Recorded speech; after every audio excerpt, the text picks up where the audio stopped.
Здравствуйте, уважаемые телезрители. Телекомпания НТВ+, канал Спорт Плюс начинает прямой репортаж из Архангельской области. Вы сейчас поймете, о чем речь, если увидите, когда увидите панораму стадиона, поле, заваленное снегом. Это вот такие вот будни нашей нынешней итальянской с вами жизни. Вот так вот выглядит нынче поле стадиона Джузеппе Меацца. В Италии вообще очень большие проблемы с погодой. Вот он, снегопад, которого мы в ледяной Москве и вообще на всей европейской части России так ждем, потому что это означает некоторое потепление. А у нас, напомню, так на секундочку, минус 20 с небольшим сейчас.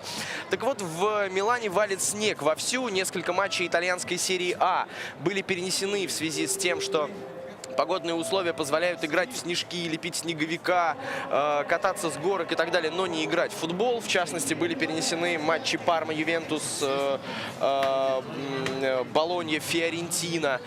Но что касается игры в Милане на стадионе Джузеппе Меацца, то здесь, в общем, пока никаких нет подвижек, чтобы матч отменять. Впрочем, как знать, мы пока не видим команды на поле, мы видим, что даже перекладина, это тщедушная итальянская теплолюбивая перекладина прогибается под мощью снега, который на нее так настойчиво ложится. Вы не видели картинку 2-3-минутной давности? Итальянцы были в шоке. Они лопатами выгребали снег со стадиона, устраивали вот здесь какое-то шоу, пытаясь навести разметку на поле. В итоге принесли красную вот эту вот штуковину, которая должна выделить линии поля. Ну, в общем, короче говоря, весело. Нам смешно. Мы в таких условиях живем без малого полгода.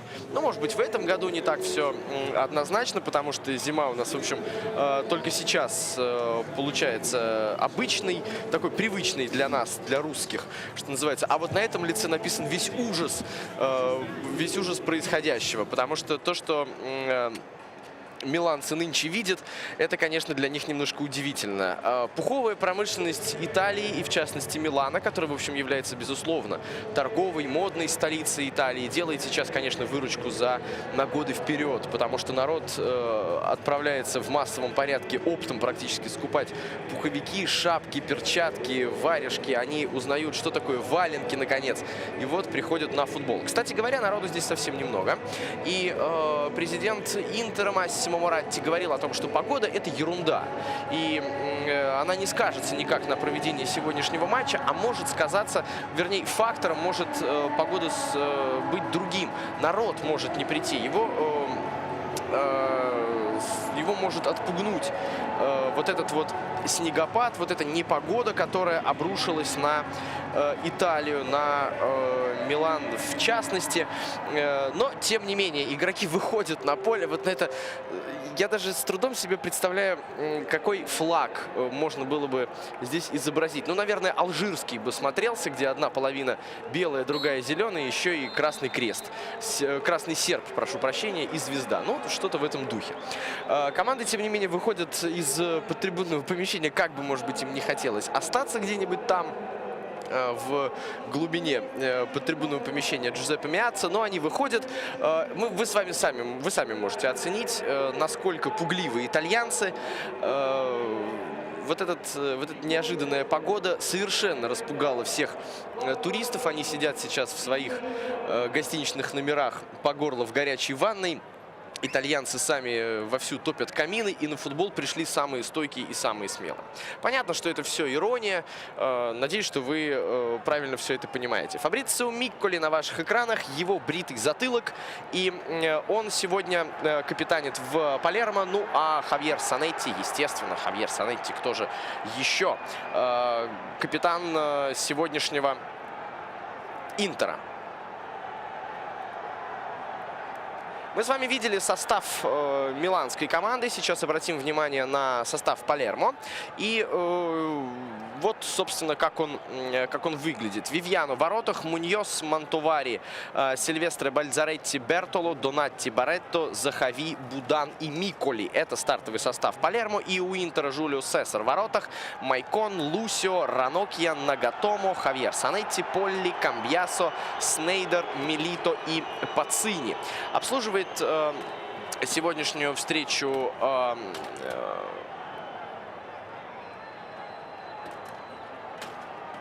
Обслуживает сегодняшнюю встречу арбитр Торре, ваш комментатор на НТВ+, Михаил Полермов, прошу прощения, Михаил Поленов. И у нас все, в общем, готово, если можно.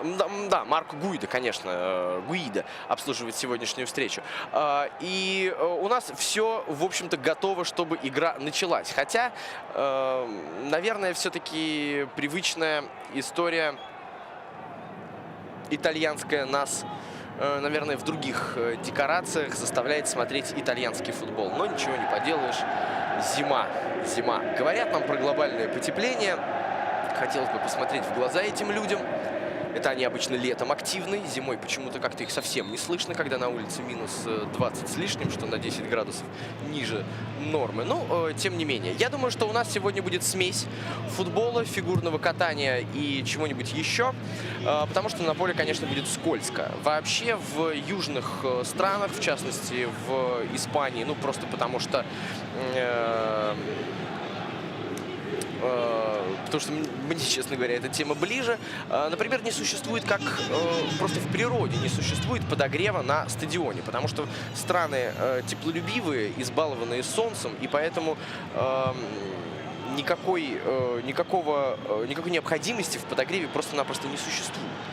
Ну, вот сегодня, наверное, есть резон задуматься над тем, а не закупить ли все-таки подогрев. Я думаю, что у нас в России могли бы, ну, при большом желании, наверное, подогревчик прикупить. Я думаю, что у нас есть в этом деле специалист. Ну да ладно, в сторону все досужее. И теперь смотрим непосредственно за игрой. Джанпаоло Пацини навязывает борьбу сопернику, отбирает мяч и наверняка ждет помощи партнеров, где они застряли в сугробах. Вот навес на... практически угол вратарской и попытка Снейдера пробить головой. Первый удар по воротам приходится мимо.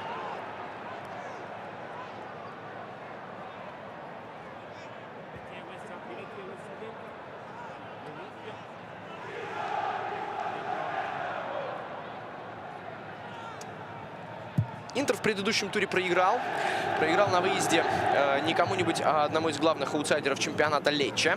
Хотя, в общем, можно вспомнить несколько матчей Лечче по ходу этого сезона. И эти воспоминания натолкнут на такой почти парадоксальный вывод, что, в общем, сам по себе факт поражения на стадионе у Лечче в гостях, в общем, не является для кого бы то ни было в Италии какой-то катастрофой, потому что там, в общем, и Милан в свое время горел 0-3. Выиграл, правда, 4-3, кто-то скажет. Это правда, но проблем имел очень много. И вообще Лечче борьбу навязывает практически все. Поэтому, в общем, говорить о том, что вот там произошел какой-то прямо... какая-то вселенская несправедливость и что-то совершенно невероятное и страшное, было бы неправильно. Майкон закрывает глаза от летящего ему в лицо снега. Тут же Милито. Это аргентинец и бразилец. Так, на секундочку. Играют в этом самом страшном снегопаде. Угловой. Первый в этом матче.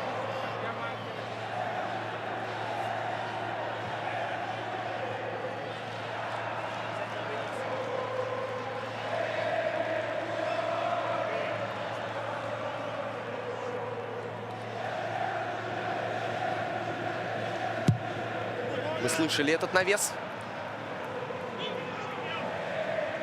Но удачно на выезде сыграл вратарь. Забирает мяч и выбивает его на чужую половину поля. Но вот что пытались сделать видной разметку, что могли бы оставить ее белой, все равно она практически не видна, потому что снег закрыл все.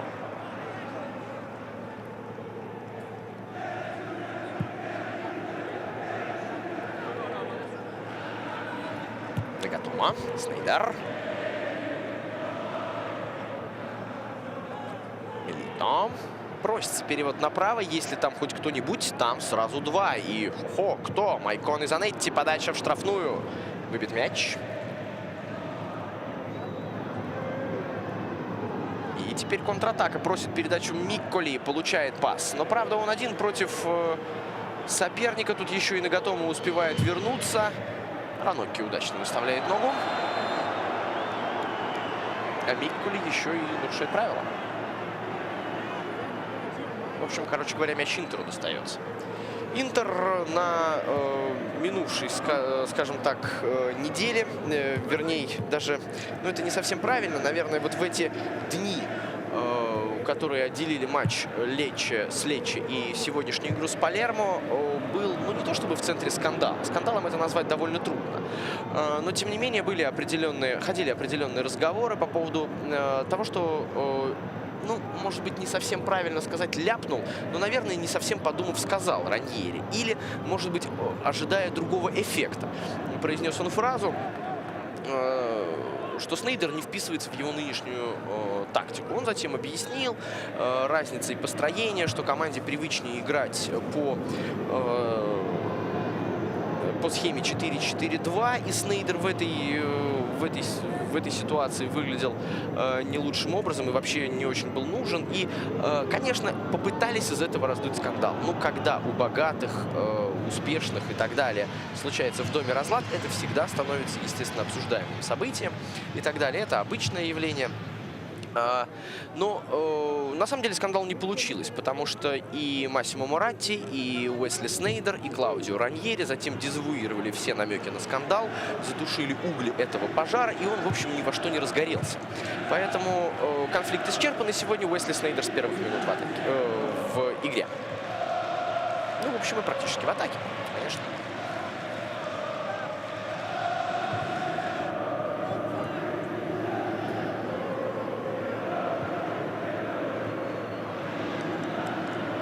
Отобран мяч.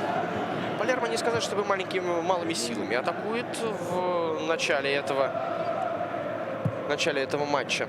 Ну, скажем так, 1,5-2 футболиста команды участвуют в атакующих действиях. Так довольно активно.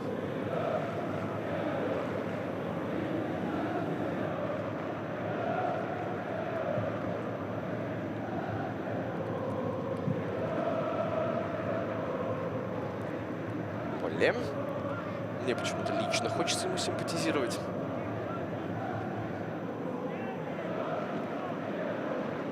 А это Лусио.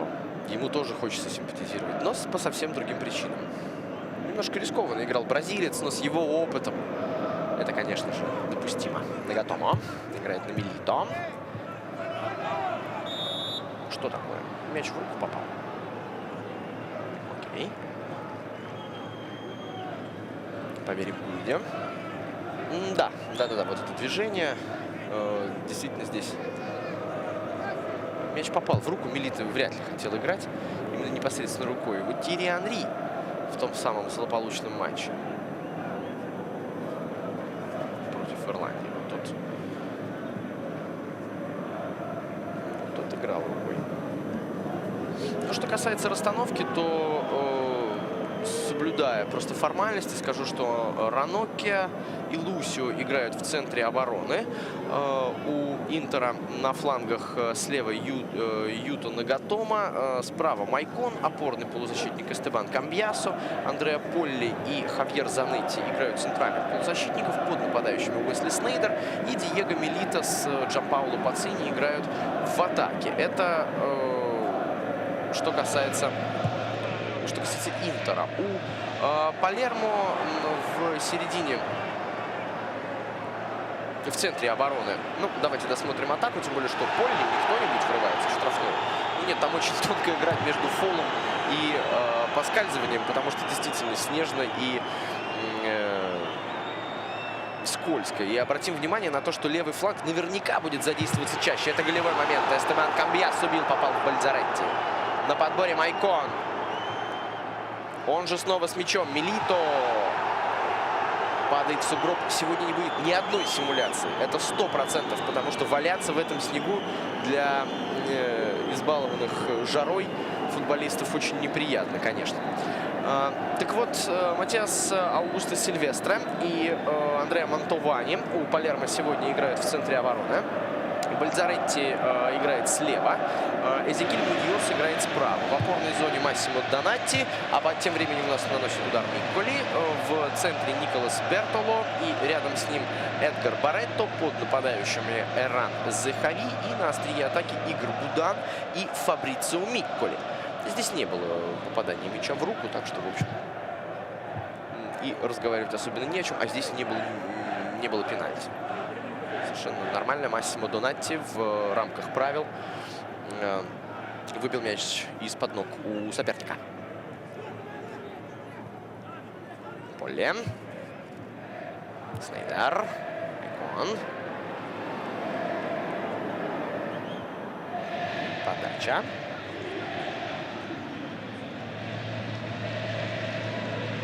И переход Палермо в атаку.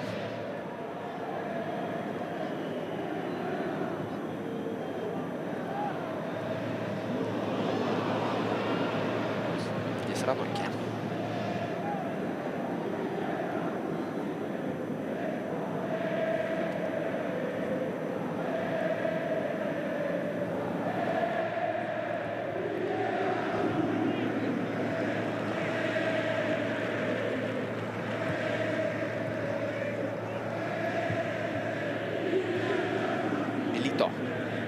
Совершенно типичная для него история, которая была характерна для него во всех клубах. Ну, в частности, европейских. Нам просто легче об этом судить, потому что мы больше матчей смотрим европейских. Ох, какая передачища! Это Фабрицио Микколи. Это был голевой, конечно, шанс. Если бы Игорь Будан был несколько расторопнее. Давайте посмотрим, можно ли было здесь быть порасторопнее. Ну, во-первых, никакого офсайда нет, потому что там надо отправить большой привет Майкону, который задержался. А вот дальше Будан. Но это можно объяснить, наверное, его антропометрией. Он все-таки не самый техничный футболист в мире и обработал мяч он не самым лучшим образом. Это Фредди Гуарин. Это одно из самых громких приобретений, наверное, европейских клубов вообще в это зимнее окно. Фредди Гуарин перешел в Интер буквально вчера вечером. И в форточку трансферного окна был он куплен на замену, или, может быть, это не совсем правильно, скажем так, но Салли Мунтари продали в Милан, а на его место приобрели Фредди Гуарина. И, наверное, все-таки это можно оценивать как очень удачную покупку, потому что Фредди Гуарин, пожалуй, в своем амплуа на сегодняшний день это элита.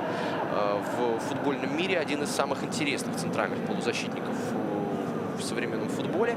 И выдающийся сезон Порту, который команда выдала в прошлом сезоне, и особенно это было характерно в Лиге Европы, где команда сметала всех и вся, забивая как минимум 3-4 мяча за сезон, во многом удался благодаря вот такое яркое впечатление. Команда произвела во многом благодаря игре Гуарина. Он, опять же, зачастую, так часто бывает, с опорными полузащитниками не всегда был настолько же заметен, насколько, например, Радамель Фалькао, который, конечно же, в сознании, ну, скажем так, обывателя и, может быть, при поверхностном взгляде был главной фигурой в топ-порту.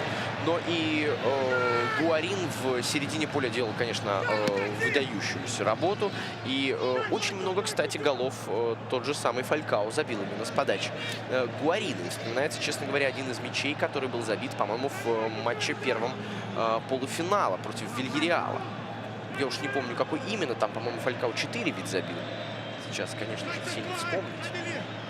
Но, в общем, короче говоря, Фредди Гуарин теперь в Интере. И это сильно. Ну, а тем временем Палермо подает угловой. Фабрицио Микколи выполнял передачу. Выбил мяч Камбьяццо. Снова Микколи с мячом. Еще один навес. Лусио. Снова угловой.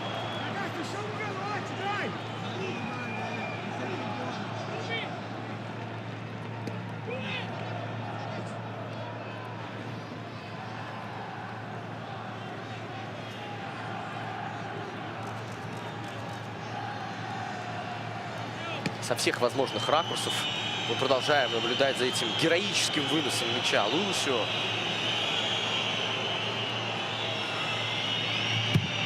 Подача.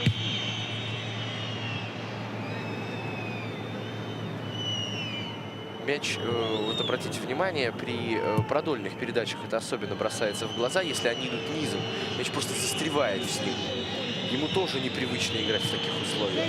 Хорошая атака может получиться, фланговая, но здесь не лучшим образом выполнил передачу в штрафную Бертоло.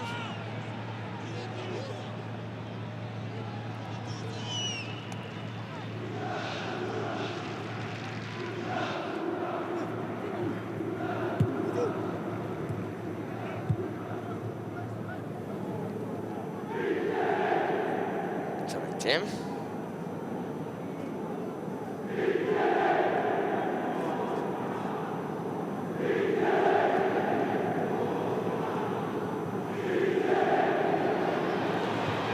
Штрафной. Пауло Пацини. Вот, опять же, сейчас у нас есть с вами очень редкая возможность. Например, мы можем задаться вопросом, а если была бы нормальная человеческая итальянская погода, обработал бы этот мяч Пауло Пацини? Ну, наверное, да. Здесь офсайд.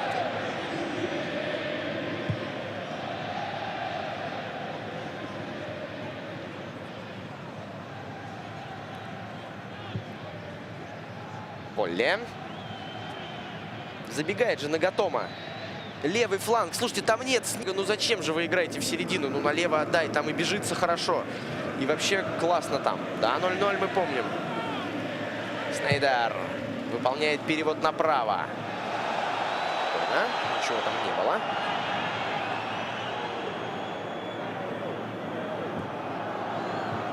Ответ Палермо. Мяч штрафной. Будан. Надо бить. Можно было даже, наверное, сделать это. Ну, как сказать, пораньше, поживее, получше. Это трудно. Вроде бы нет. Будан особенно здесь не потерял времени. Здесь здорово Ранокия подстраховал своего партнера Лусию. Еще один угловой. А угловых-то у Палермо побольше.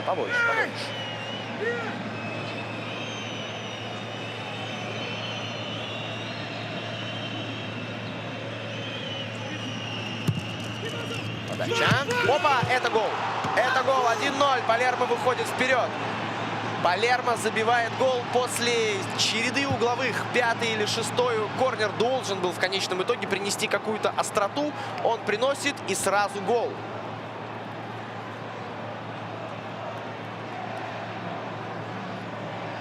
Андреа Мантовани, центральный защитник команды, забил, правда, не головой, как можно ожидать в таких ситуациях, а ногой. А где были защитники? Алло. Алло, телевидение.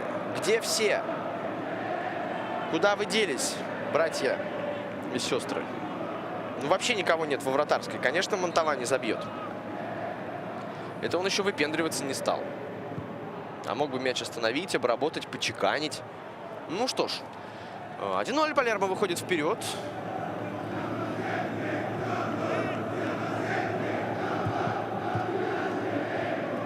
Милито. Ничего не было. Ничего не было. Нагатомо по-самурайски воспринимает это решение арбитра. Ну, действительно, он здесь не выиграл, мягко говоря, позицию соперника.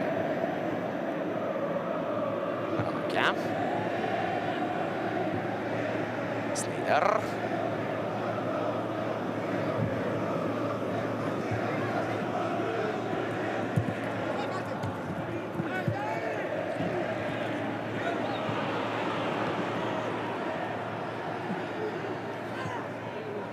А вот практически мой тезка Полли.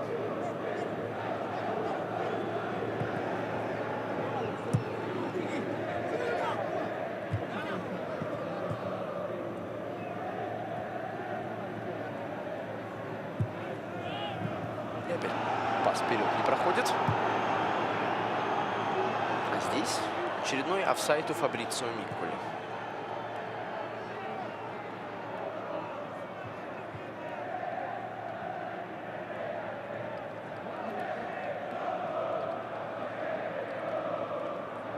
Вообще, довольно любопытно, что Палермо это достаточно популярное название, которым в нашей стране зачастую называют самые разнообразные заведения. В частности, я вот знаю один мебельный магазин, конечно, не буду называть где, тем более адрес, один ресторан и один, не к ночи, будет помянут стрип-клуб, который назывался именно Палермо. Я уж не знаю его судьбу нынче,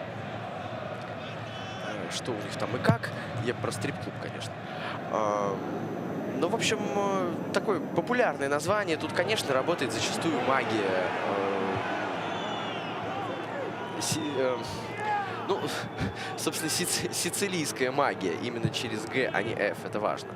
Сицилийская магия — это вот какое-то такое вот романтическое представление у нас зачастую существует о Сицилии. Хотя, если там побывать, то оно может, в общем-то, быть...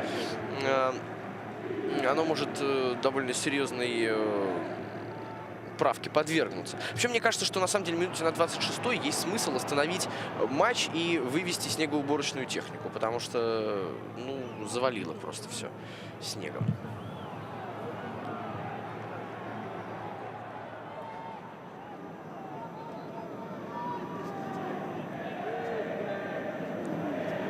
Ну-ка. Ясон перехватывает мяч в середине поля.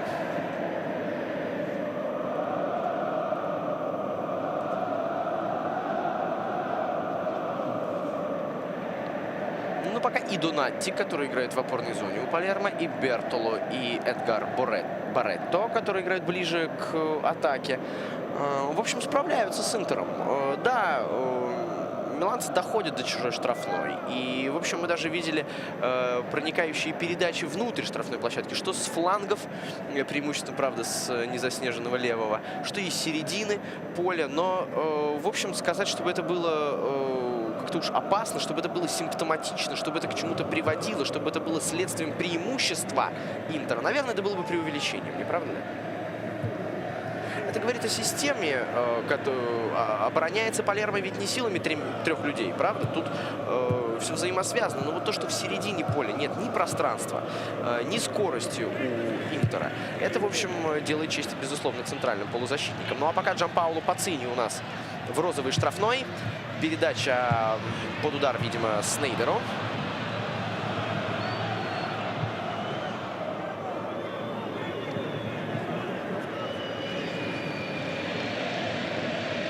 А это Микколи, а тут Снейдер.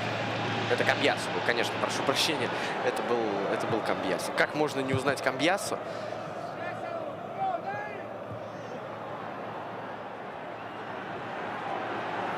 Человек, который никогда в жизни, ну нет, может быть, в жизни когда-то он и тратился, но сейчас точно не отягощен тратами на парикмахерскую. Надо сравнивать счет. Диего Милито 1-1, иди сюда.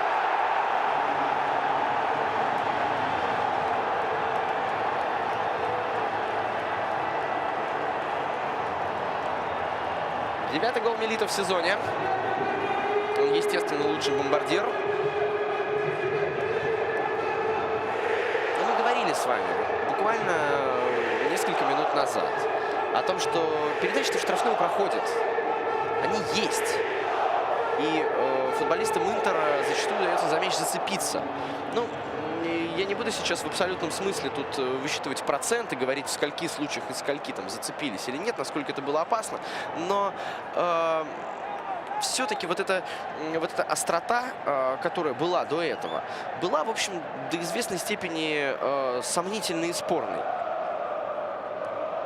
А сейчас вот, но здесь был Лусио, здесь оказался Лусио. Это важно. Не было нарушения правил.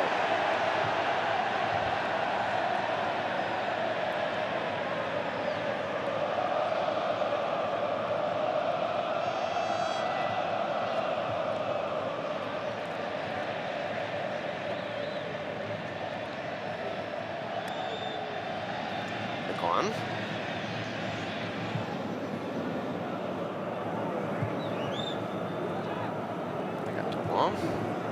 Снейдер.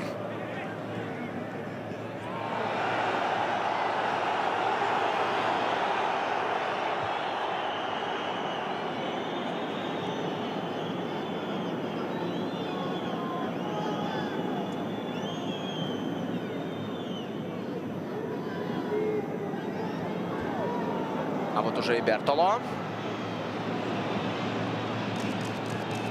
Красивая игра пяткой и опять особенности поля. Некоторое подобие оазиса существует, правда, вот на ближней к нам бровке.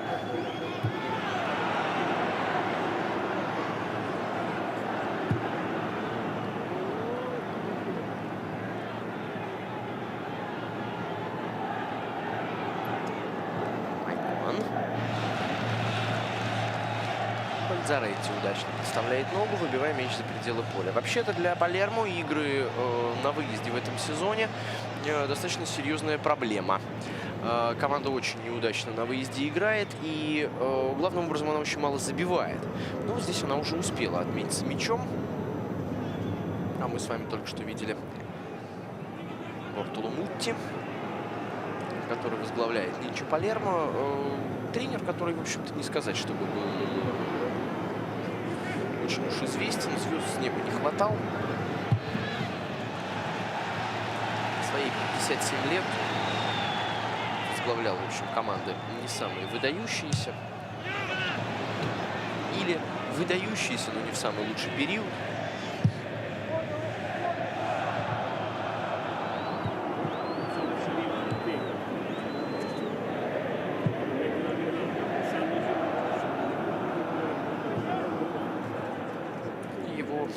Приход в Палермо, который был оформлен 19 декабря уже, слава богу, минувшего года, оказался его вторым приходом в клуб. До этого он Палермо тренировал в сезоне 2001-2002 годов.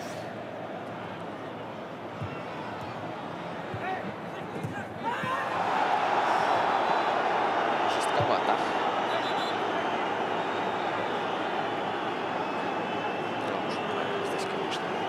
Аугусто Сильвестре, пришедший в центр поля за своей жертвой. Осталось Джанпаоло Пацини. Ну да, приятного мало. Ну, конечно, конечно.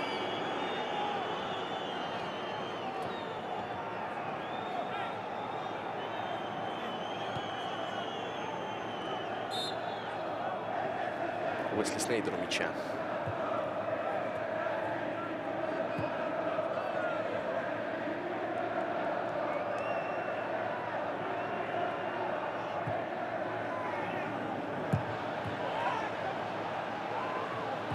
Полли. На подборе Никого. Бертоло пасует назад. Бальзаретти. От того Палермо, который мы с вами видели в Лиге Европы пару, собственно, чуть больше, чем год назад, может быть, полтора, так если округлять, хотя полтора. Какое же это округление? Ну, да бог с ним. В общем, ну вы поняли, о чем я говорю. Когда Палермо играл против ЦСКА. В общем, от того Палермо мало что осталось. Тренера нет, того игроки уже иные. Команда лишилась главной своей звезды Хавьера Пастора. И в связи с этим, в общем, происходит некоторое переформатирование. В том числе, наверное, и амбиций Палермо. Хотя команда находится не так уж далеко от Европы, от Еврокубков. Но я не назвал вам положение команд в турнирной таблице. У Интера после 20 игр 35 очков и 5-е место в турнирной таблице. Что касается Палермо, то у него 27 очков и 8-е место.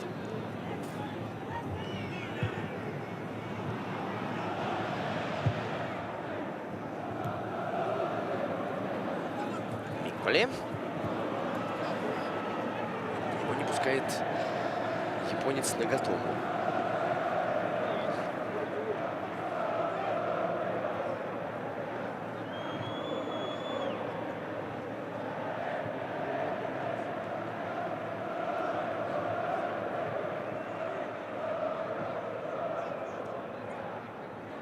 За боковой ведет мяч Палермо. 29-я минута матча. Ничья 1-1 у нас.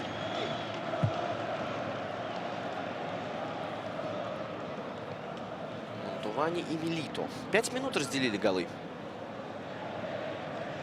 в этом матче. Бальзаретти бросил аут. Открывается тут же под передачу. Наверное, это слишком было. Захави решил пробить.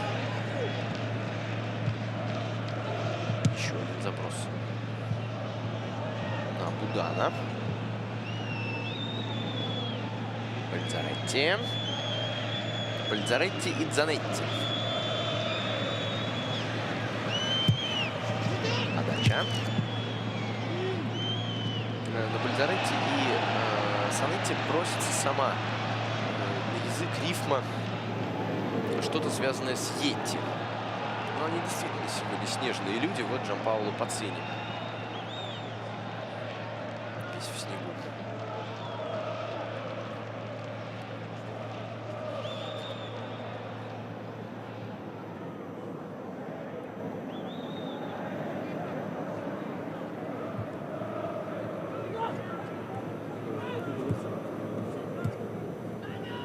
Снейдер.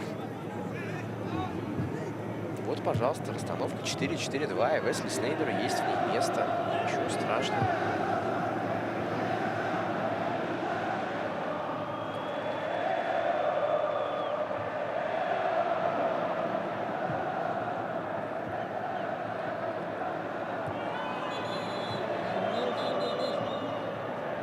Нужно выйти медиком будет сейчас на поле. Досталось тут Раноке.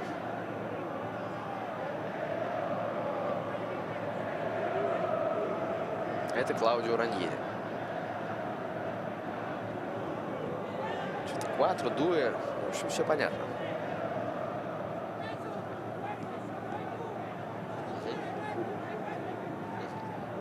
Как скажешь, патрон. Так и сделаем. Раноке здесь со своим столкнулся. На самом деле ему поле по ноге двинул. Тут ничьей вины не было.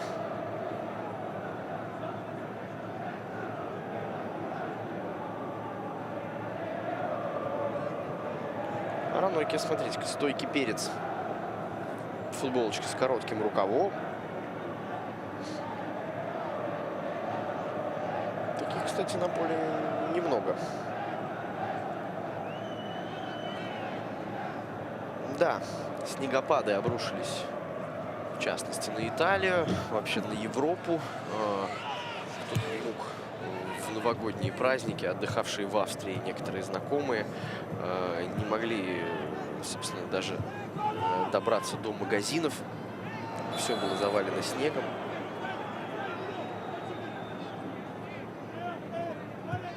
Такая вот в Европе нынче зима. А здесь досталось Полли. А это Снейдер. И перевод направо. Тут Малькон.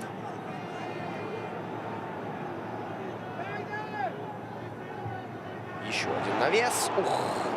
Если бы Пацини здесь еще и смог пробить в створ ворот. Не вот так вот. Ну, получился удар корявым. Но язык не поворачивается здесь винить Джанпаоло Пацини, правда? Но это очень технически сложный элемент. Ведь еще и защитник мешает. А вот такие, кстати, передачи очень даже могут проходить ввиду того, что просто скользят за игроки. Одно неосторожное движение и выход 1 на 1. Муньо здесь оттер поле от мяча. Не по правилам. Но еще и в Сильвестре. Попал здесь мяч после удара Пацини прямо в грудь, туда, где висит крест.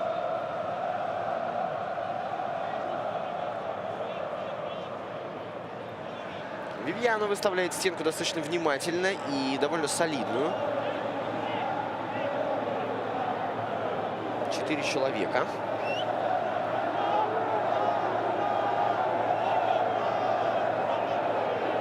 Микколи в качестве дирижера. А Уэсли Снейдер в качестве бьющего.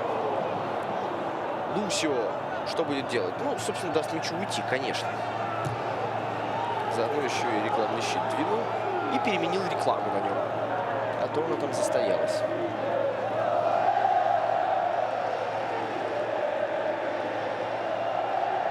Снейдер отправляется подавать.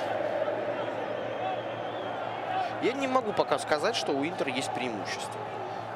Игровое. Если брать во внимание контроль над мячом, наверное, да. Но вот что вкладывать в понятие игрового преимущества? Давление? Или все-таки содержание, качество показываемого футбола? Вот по этому компоненту игры Палермо ничуть не хуже. Он ведет другую игру. Снова досталось поле. Что ж они его так и не взлюбили? Ну, здесь был намек на опасную игру в исполнении Пацини. В исполнении Микколи, конечно же. нас подценивал Нагатомо.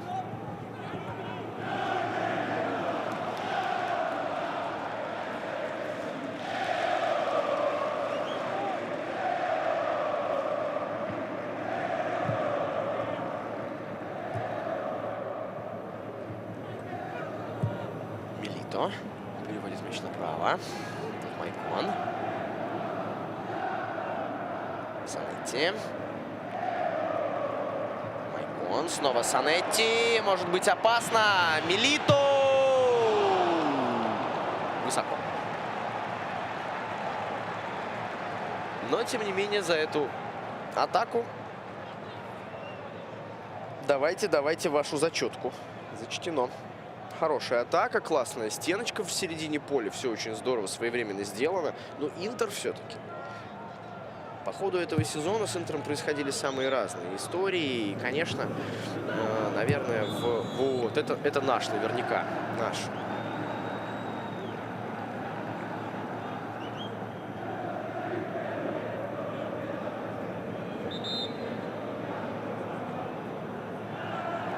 С Интером разное происходило по ходу этого сезона, и начало явно не задалось. Когда Фурин достаточно оперативно приглашенный, казалось бы, для того, чтобы строить новый Интер Гасперини. Клаудио Раньери пришлось разбирать подобие конюшен.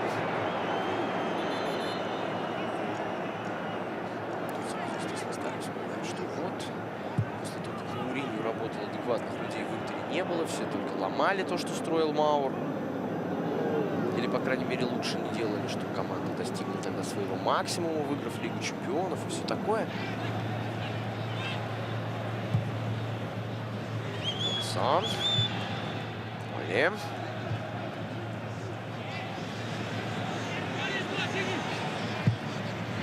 Подача в штрафную. Снова Снейдер на подборе. Можно было бы пробить. Работать мяч трудно.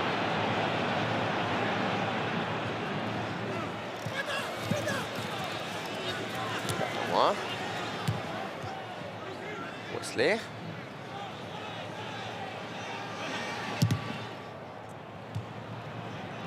Но здесь будет Раноки. Решил не играть на Лусио, и, может быть, это был не лучший вариант, потому что так можно было бы сохранить мяч. А Лусио был в районе центрального круга. 37 минут позади, ничья 1-1.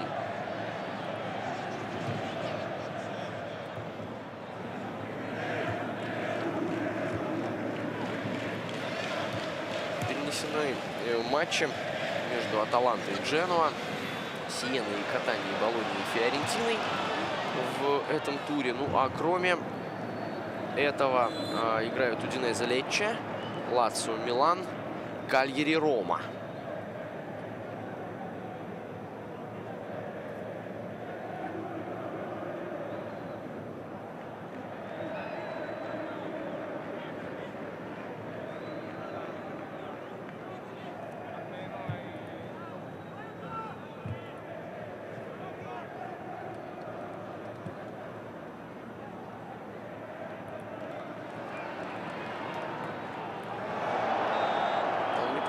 Нормально было сыграно. По-моему, Будан там особенно правила не нарушал. Судьи другое мнение. Снейдер просит передачу на левом фланге, получает пас.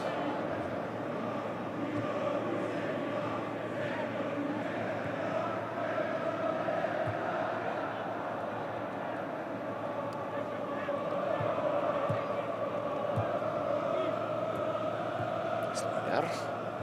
Милито. Мяч покинул пределы поля, будет аут.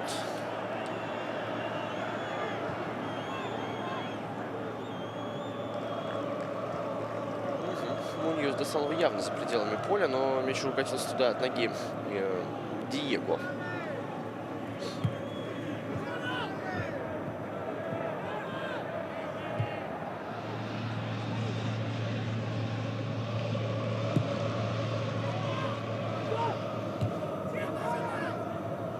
А снег перестал, судя по всему, сыпать хлопьями, как у Пушкина.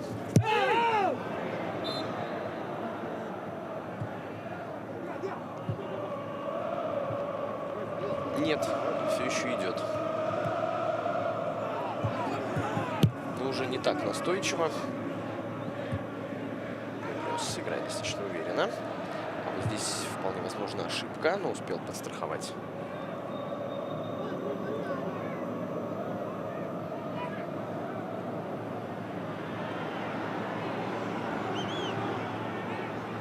Там. Бертола поскользнулся на ровном месте. Может быть, самое ровное место во всем Милане. Но после сцены Ласкала, конечно.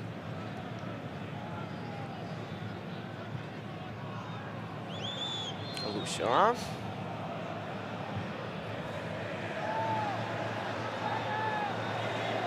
Санетти. Здорово качнул Бальзаретти. Передача в штрафную. Джанпаоло Пацини играл почему-то ногой. Давайте смотреть повтор. Можно ли было там изловчиться и ударить все-таки головой, потому что казалось, что высота передачи к этому располагает. Но не сейчас, потому что Уэсли Снейдер с мячом. Милито! Нет офсайда! Есть. Есть. Так что мяч не будет защиты.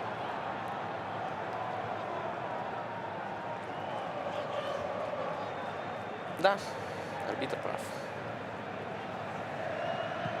На общем плане это совершенно невозможно было разглядеть. А вот здесь мог ли бить Джанпаоло Пацини? Если бы, ну, наверное, да.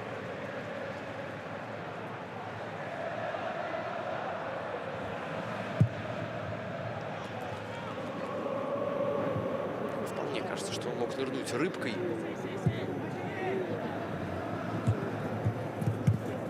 Рыбка-футболист с 42 года.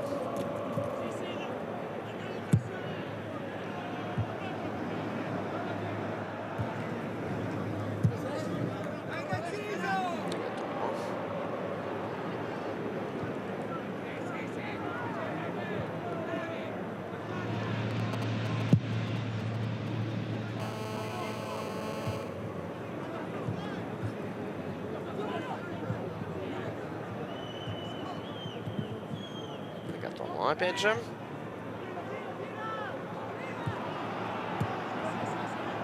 В Италии так близко к полю установлены микрофоны, что каждый удар отчетливо слышен по мячу. И, в общем, такое ощущение, что это пульс в некотором смысле игры. Это было бы не метафорой, а, в общем, и не преувеличением. Вернее, скажем, скорее метафорой это было бы, если бы народу было на стадионе приличное количество, а то так, заразе Ликопа. Даже на матче с армейцами Москвы, который, в общем, публика в Милане проигнорировала, в общем-то, пришло народу побольше.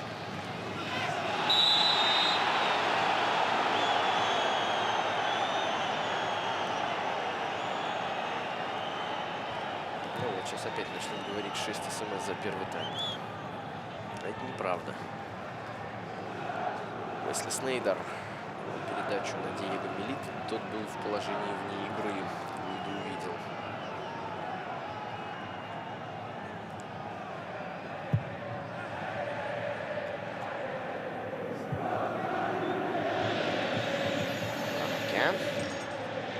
У нас тем временем заканчивается первый тайм. Надо бы посмотреть, наверное, в список запасных.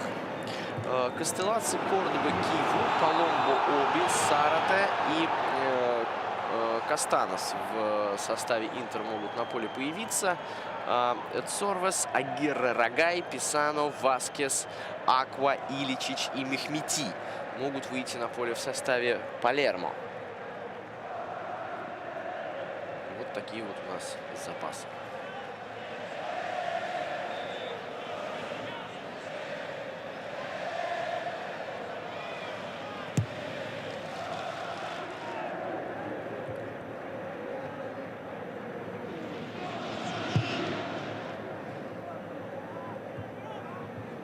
Вряд ли у Гуиды есть особенная мотивация добавлять очень уж много к первому тайму. Наверное, минуточку все-таки можно, потому что Раноки где-то там повалялся по уши в сугробе.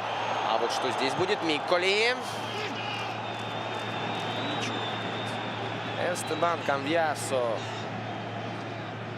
в фирменном ключе, когда никто не ждет, а именно так и должен играть опорный полузащитник. Блистательно сыграл в отборе. Майкон. Ну-ка, под занавес первого тайма грянем что-нибудь эдакое, нет? Санетти.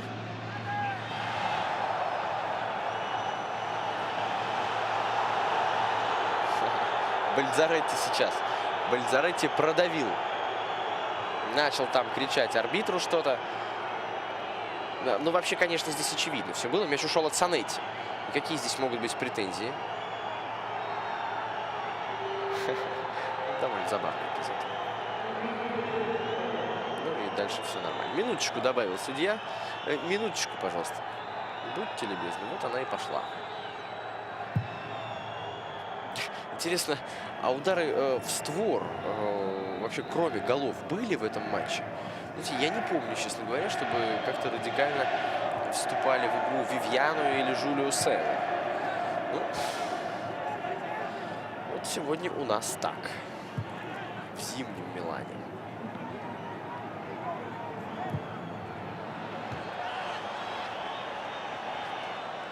Если Снейдер из-за боковой на Нагатому, ну не успеет Интер подойти к чужим воротам. Или успеет Полли. Ай. Снейдер. Одного обошел, второго обманул, третьего за счет паса. Здорово! Уэсли Снейдер по штрафную. Эстебан Камбьясо! Вивьяно спасает свою команду. Ногами, лежа, уже там бедрами, извините за подробности, отбивал он мяч. Но не до сантиментов здесь было действительно классно. Уэсли Снейдер. Ну, это Уэсли Снейдер. Дальше там серия рикошетов. Нет, ну бедрами это я загнул, конечно. Там рукой. Но в запаре было не видно. Здорово Вивьяно, кстати, среагировал. Вот это надо отметить. Так, практически в хоккейном стиле. Уже лежа на, чуть было не сказал, на траве, на снегу, успел выставить руку и в итоге мяч выбить за пределы поля. Углового не будет, потому что и так переиграли. Ну что ж, отправляемся отдыхать. Потрясающая панорама римского, прошу прощения, миланского стадиона Джузеппе Меацца. Интер Палермо ничья 1-1. Мантовани на 17-й минуте и Милито на 22-й. Перерыв.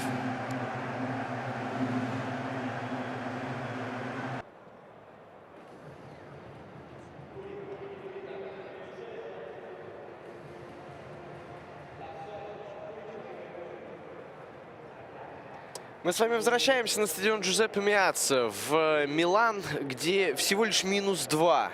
И вовсю валит снег. Очень смешно здесь в перерыве пытались привести в надлежащий вид поля. Вышла целая орава. Это, ну, я не знаю, может быть, это был, ну, взвод, сколько человек. Ну, в общем, короче говоря, много народу вышло с такими огромными снегососами. Вот. И пытались снег куда-то выдуть, но ничего у них не получилось. Они, отчаявшись, ретировались минут за 10 до начала, ну, может быть, не за 10, за 5 до начала второго тайма. Вышли сейчас вот какие-то чуваки с лопатами. Всеми силами, всем Миланом пытаются убрать снег, но он все еще остается лежать на газоне. Так что, в общем, нам и во втором тайме предстоит играть и смотреть, ну, нам-то играть, слава богу, не приходится, смотреть за этим футболом в снегу. Так, Фабрицио Микколи и Хавьер Санетти что-то там обсуждают между собой. Человек чем-то отдаленно похожий на Андрея Шевченко. Это был Бертоло. Ну да ладно. У нас возобновляется второй тайм. И слава богу, Жулио Сесар в воротах у Интера. И с расстановкой игроков в центре обороны у Интера Андреа Раноккио номер 23 и Лусио номер 6. Слева действует Юта Нагатомо номер 55. Справа Майкон номер 13. В опорной зоне Эстебан Камбьясо, Андреа Полли 18 номер и 4. Хавьер Санетти играют сегодня в середине поля. Уэсли Снейдер под нападающими 10 номер. И в атаке Диего Милито номер 22 и Джампауло Пацини номер 7. Клаудио Раньери, главный тренер Интера. Бортоло Мутти возглавляет Палермо. У него сегодня следующий состав. Эмилиано Вивьяно в воротах номер 1. Центральные защитники Матиас Аугусто Сильвестро номер 3. И второй номер Андреа Мантовани, автор первого гола. 42-й номер Фредерико Бальзаретти играет сегодня слева. В общем, как и обычно, Эзекиль Муньос 6 справа. В опорной зоне Массимо Донатти 23. Рядом с ним Николас Бертоло номер 14 и Эдгар Баретто номер 5. Под нападающими Эран Зехави номер 16, 10 номер Фабрицио Миколи и 19 Игорь Будан под 19 номером сегодня в атаке. Марко Гуйда возглавляет бригаду арбитров сегодняшнего матча. В том, что касается ударов по воротам. У Палермо их было 6 и 2 пришлись в створ. У Интера 7 и 1 попал в створ. Ну вот так вот, а голов у нас 2 при 3 ударах в створ на двоих. По фолам 3 у Интера за первый тайм, 8 у Палермо. Угловых больше подал Палермо. Время владения мячом, естественно, за Интером. И, в общем, преимущество довольно большое, 61% на 39%. Впрочем, нельзя сказать, чтобы из этого извлекалась какая-то игровая выгода. Ну и все. Желтых карточек нет, красных карточек нет, замен вроде бы нет. Даже немножечко почистили центральный круг. Правда, по первому тайму совершенно самое чуть ли не бесполезное место на поле, потому что там борьба практически не велась. Футболистам нужно выходить на лыжах, наверное, во втором тайме, картонки под попу или санки. И тогда будут они передвигаться более в комфортабельных условиях. По полю, по крайней мере, более предсказуемыми будут их движения. Вот это довольно опасно, но тем не менее добирается до мяча здесь Вивьяно. В перерыве тут было проведено маленькое расследование, почему в эфире были помехи. Оказалось, что это какая была цитата? Это телефон, это был Ленин телефон. Непонятно, то ли Ленин телефон через дефис, вот, то ли нет. В общем, так что 6 смс за первый тайм, это все в прошлом и вообще неправда. Ну, это кто знает, тот понял. Нагатомо.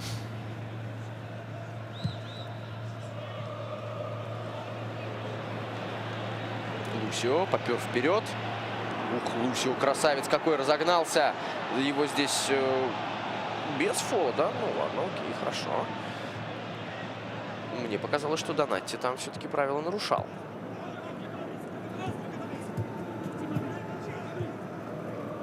Миколи.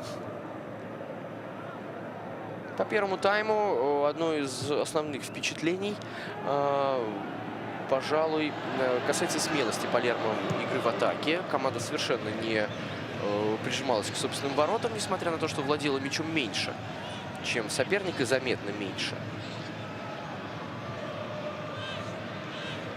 Действовал достаточно агрессивно впереди. Конечно, на контратаках, конечно, силами ограниченного количества футболистов, но было бы странно, если бы Палермо бежал с оголенными шашками на Интер. Айкон. Не получилось пробросить мяч между ногами Бертоло. Бальзаретти. Это Бальзаретти, он здесь справа сейчас играет. А это Будан, но здесь снова играет очень здорово Эстебан Капьяс.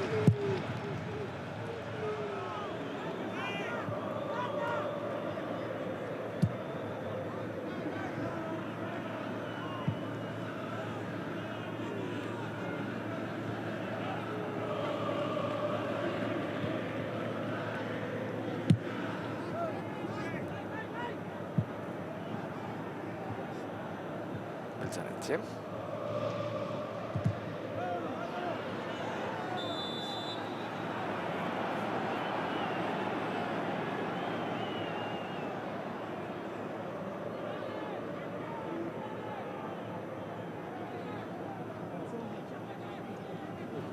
Ну и будет Вивьяно вводить мяч в игру.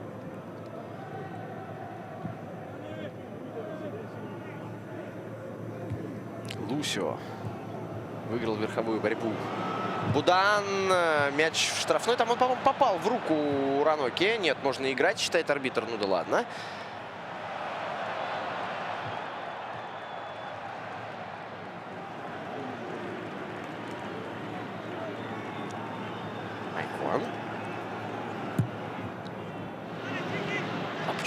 нет. Это один Уэсли Снейдер. Он смещается в центр. Нагатомо. Диего Милито. Уэсли Снейдер. Плохо. Милито. Кстати, и пробить издалека не дурак, откровенно говоря. Санетти. Протолкнуть бы мяч. Но тут два соперника.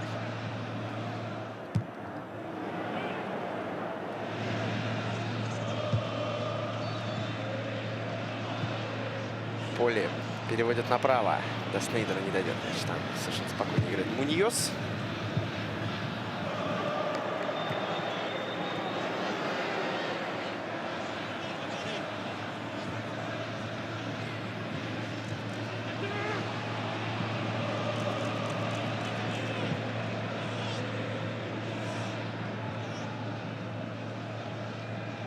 Да. А как вы думали, даются эти миллионы евро? В нечеловеческих условиях придется играть. Приходится играть, ребята. Бедные и несчастные.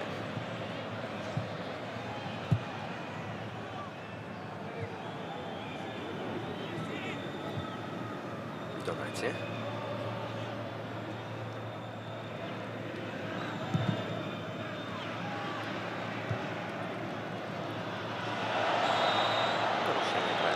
Поля, оживился стадион. Конечно, Милито по ногам двинули. Да-да-да, здесь Мантовани явно не успел к мячу.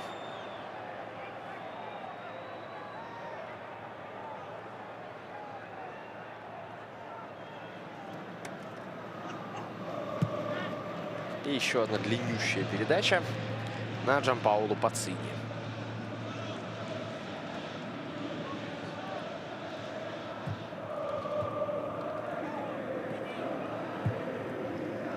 Микколи. Ну-ка, с левой пробить. С левой просится удар. Иди сюда, Фабрицио Микколи. 2-1. Палермо снова выходит вперед. Маленькая миниатюра. Дворники в исполнении Фабрицио Микколи. Счет становится 2-1 в пользу Палермо. Второй раз в этом матче сицилийцы выходят вперед. Это интересно. 5 минут прошло в первом тайме между голами. Как все сделал здесь Микколи. А Жулио Сесар, наверное, все-таки не ожидал, что Фабрицио Микколи из этой ситуации сумеет пробить. И это, пожалуй, все-таки вратарская ошибка. Вратарский гол. Он здесь потерял ворота. Потерял. И куда полетел мяч, совершенно не было ему ясно. Фабрицио Микколи. Самый маленький, но самый кругленький в Палермо, забивает свой 7-й гол в сезоне. Счет становится 2-1. Палермо выходит вперед. Раньше для команды голы на выезде, в общем, это были проблемы. Сейчас вот 2 Интеру.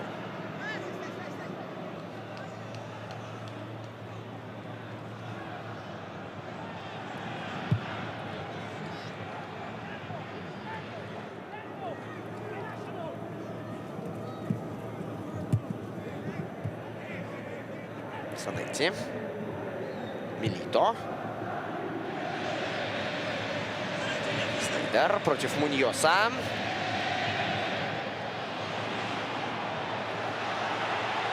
Момент. Джанпаоло Пацини. Сейчас.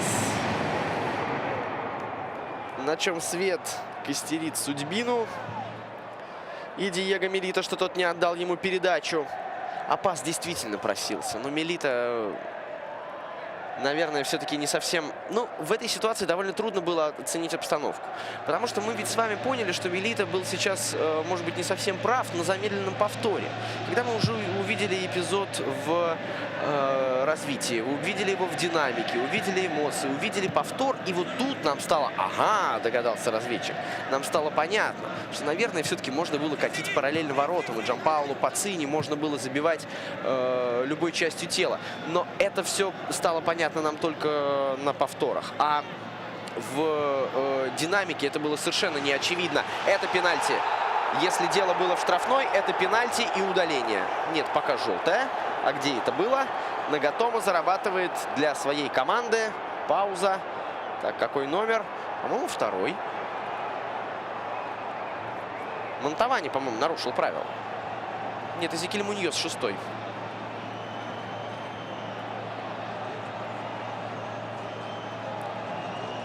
Это Полли. Отличную передачу отдает. Вот где было нарушение правил? Вы знаете, я не очень понял на повторе. Так, смотрим еще раз. Ну, трудно сказать однозначно. Вот давайте смотреть. Наверное, может быть, даже все-таки и внутри штрафной площадки. Что скажет Гуида? 11-метровый Диего Милито. 2-2. 2-2. И здесь проходит совсем немножко времени. На этот раз 3 минуты между забитыми мячами. Ну, вот так вот бывает. По колено в снегу, в сугробах. У нас команды забивают 4 мяча друг друга меньше, чем за час игры. Нормально. Пойдет. И это еще не ночь, потому что, в общем, в Милане уже вечер.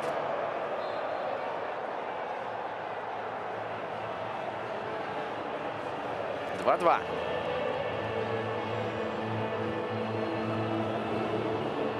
Чем интереснее, правда?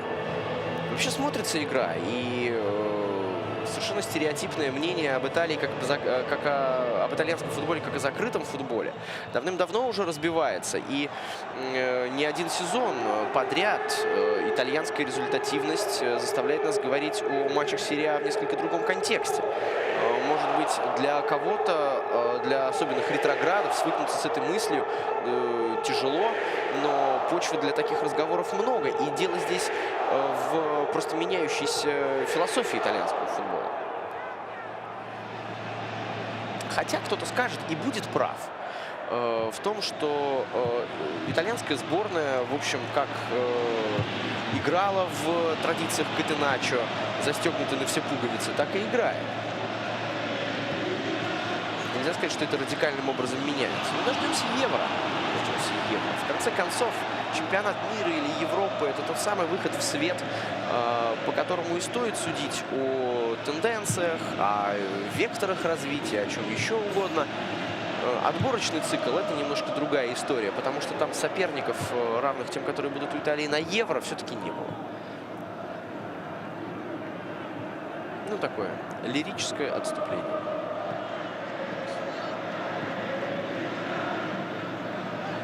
Ну, где там наш маленький кругленький? Вон Фабрицио Микколи.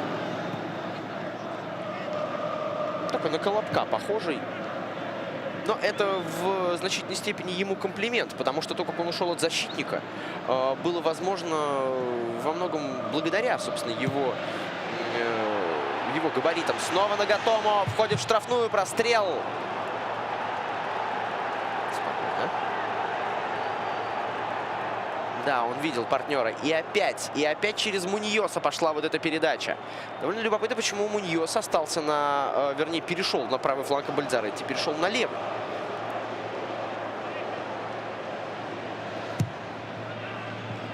Подача. Кстати, что-то... Ну, это я, наверное, поплыл, каюсь. Конечно же, все на своих местах. Да, это я виноват. Извините, Камбьясо. Бывает иногда.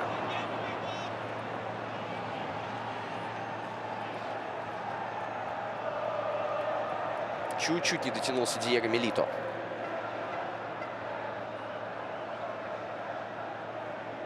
Эстебан Камбьясо продлил полет мяча в штрафную.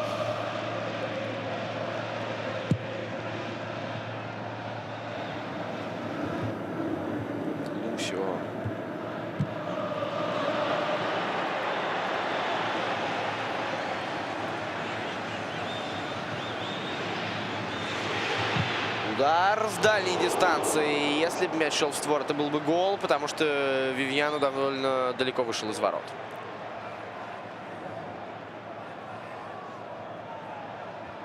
Да, и рядышком совсем с крестовиной. И рядом. Красивый прыжок в ноги. Если Снейдер просил углового. Обидно, когда такой удар пропадает, конечно. А без замен. Что одни, что другие. А снег все сильнее.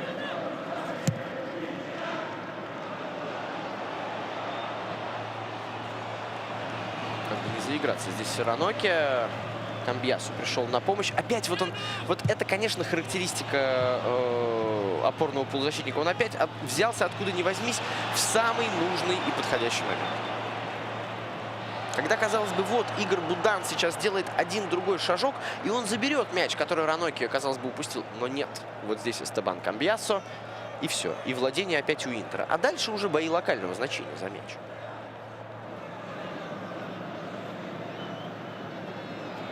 Поле не в порядке.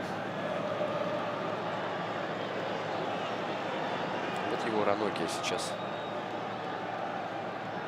привел в чувство. Это достаточно спорный момент. Я согласен с тем, что здесь не до конца очевидно. И ни один повтор, в общем, однозначного ответа не дает.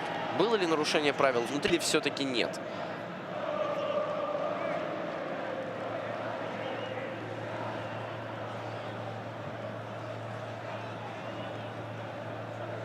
Похоже все-таки на то, что был пенальти. Ничья 2-2. И играть еще 30 минут в этом матче.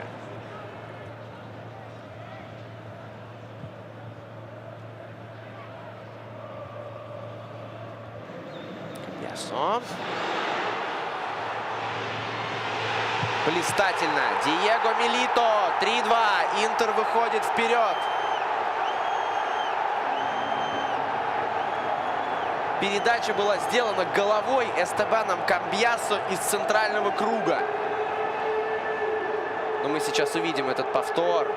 Итальянцы отсмакуют его во всей красе. Вот смотрите, откуда... офсайд вообще-то вне игры.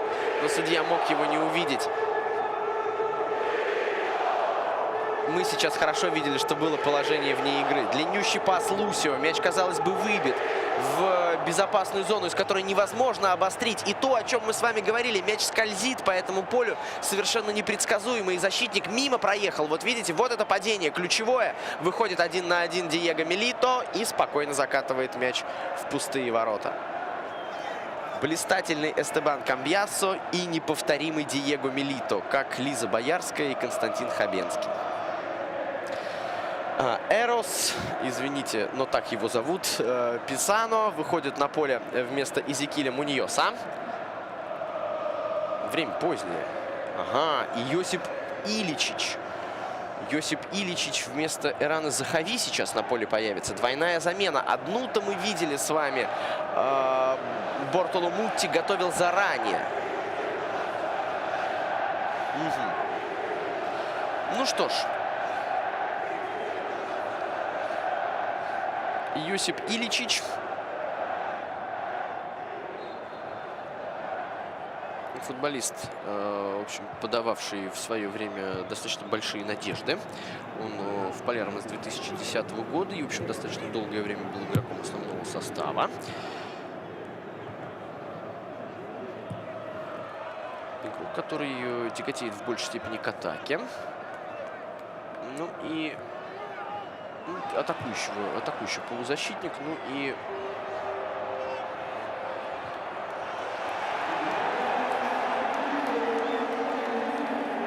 Писано. Тем временем Санетти у нас с мячом в центре поля.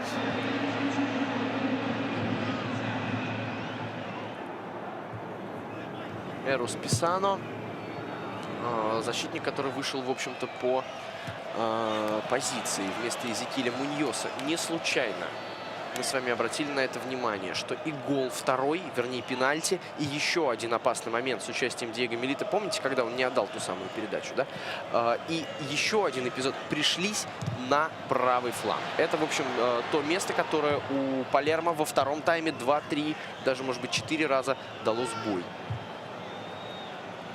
Ну, Эрос Писано, в общем, не сказать, что в выдающихся командах играл. Варезе, Пиза и снова Вареза. Ну и вот с 2011 года он в Палермо. И уже успел провести 11 матчей. Этот правый защитник 24 лет от роду. Ну, посмотрим, что там нам принесет Эрос.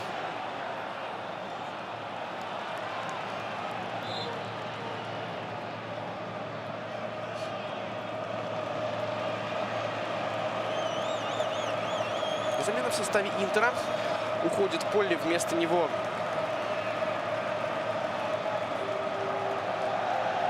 на поле появляется Анджело Паломбо.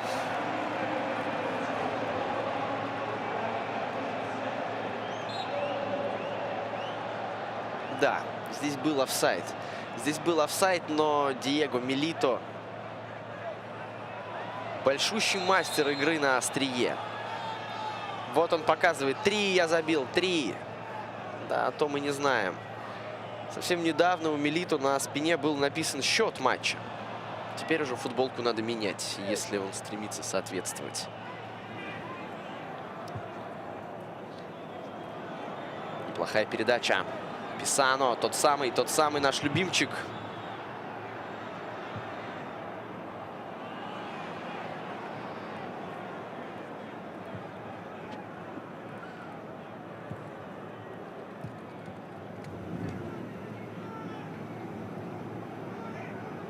И вот владение мячом. Преимущество очень заметное. Если говорить в процентах, то это 60, даже, наверное, 5 на 40. На 35, прошу прощения. Подача! Ничего себе! 3-3! Вот это да! 25 минут играть, и еще ничего не ясно. Фабрицио Микколи! Ничья 3-3. Вот это да! Надо, чтобы в Италии каждый тур шел снег. В мае, в сентябре, неважно, все время, чтобы пускай на футболе идет всегда. Вот когда мы туда на курорт поедем, тогда не надо. Но здесь нужно, ну смотрите, как все было сделано. Бальзаретти, классная передача. И Фабрицио Микколи шлет большой привет защитникам в эту брешь. Между одним центральным и Нагатомо он врывается и забивает второй свой гол в этой игре. 3-й для Палермо и 6-й в сумме. Мамма мия! Санта Примадонна. 3-3 Интер Палермо.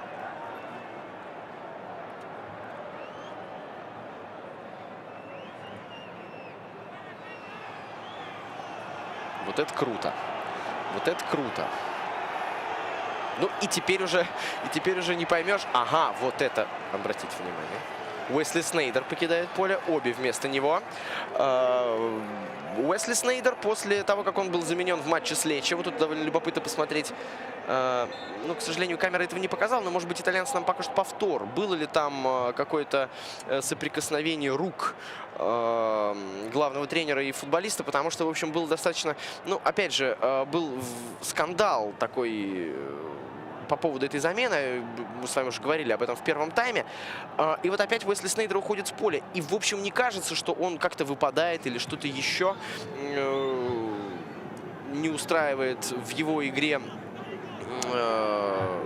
Клаудио Раньери. Но, тем не менее, снова за 20 минут до конца игры, за 20 даже с чем-то минут игры, меняется один из лучших игроков мира в ситуации, когда команде нужно забивать. Ну, в общем, такое достаточно спорное решение очередное Клаудио Раньери. Его опять наверняка будут на эту тему спрашивать. И он наверняка опять скажет, что никакого конфликта нет, что все нормально. А Уэсли Снейдер скажет, что мы обсудим с тренером эту замену, может быть, на днях. Как это было после матча с Лечи. 3-3.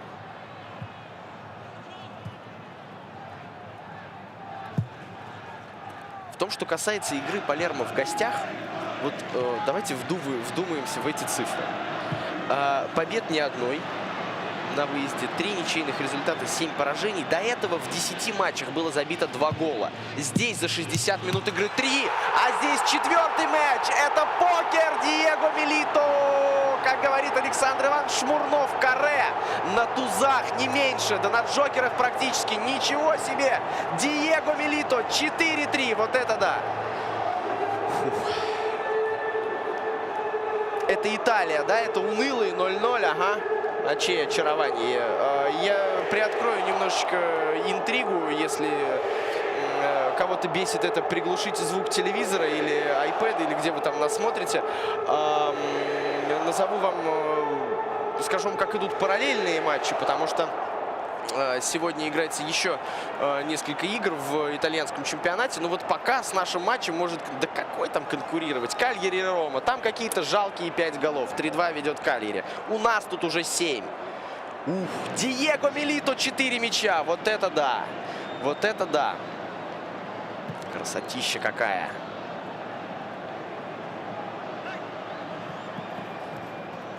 4-3.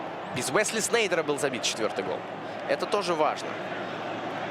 Это в качестве какого-то контратвета, вернее, просто ответа, контраргумента Клаудио Раньери на высказывание того или иного журналиста.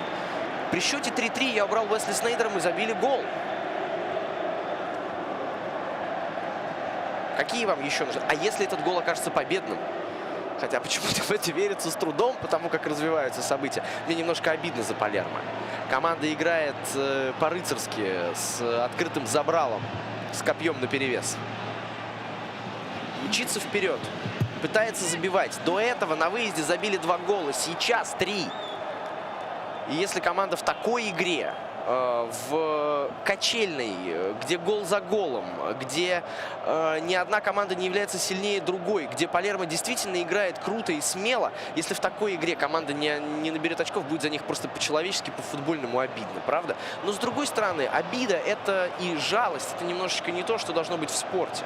Потому что здесь, ну, банально избитая уже, как Майк Тайсон, фраза о том, что побеждает сильнейший, но это действительно так, и везет тому, кто везет, и так далее. Все это мы знаем с вами.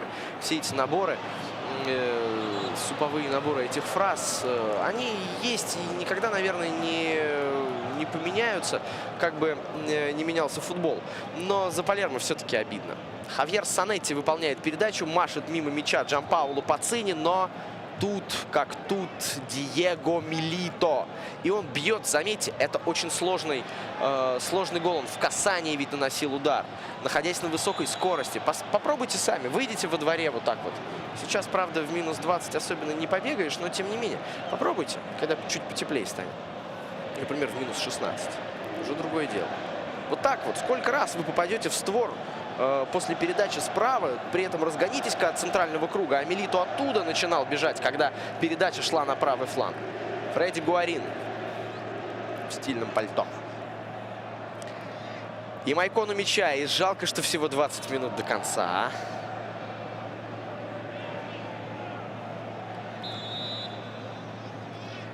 Игра крутая, игра очень даже смотрится. Это был не Милито, это был Раноки сейчас, на которого летел мяч. Но было бы круто, если бы... Ну, хотя ладно, бог с ним. Потом. Может доведется еще. Камбьясо. Обе две. Ну-ка, давай. Пацини, он еще сегодня не... Собственно, что значит, он еще сегодня не забивал? Сегодня никто, кроме Милито, не забивал. Подача Милито, 5-й гол. Засчитывай, судья. Засчитывай его. Нет. Нет.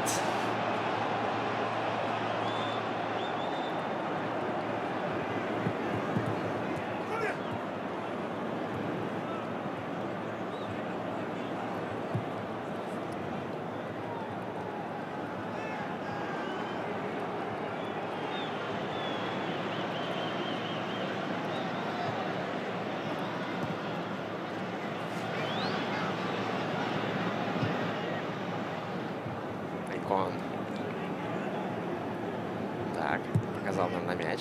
Отлично. Это мы не поняли сначала, что он там делает в центре поля. Камбьясо. Паломбо.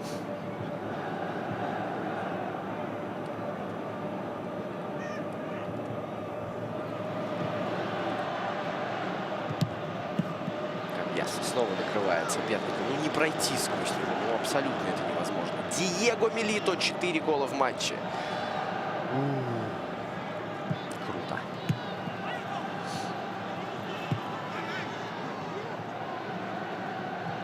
Пошел в обыгрыш здесь Сильвестре.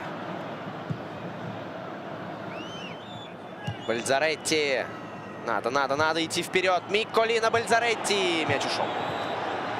Мяч покинул поле.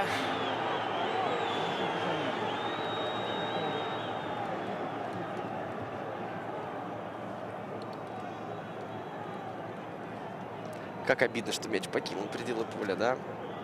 А вот где это было? При подаче с правого фланга, да? Потому что Опита достал его, казалось бы, вернее, в поле. Игорь Будан покидает поле в составе Палермо. Вместо него под 17-м номером на поле появляется аргентинец Франко Васкес.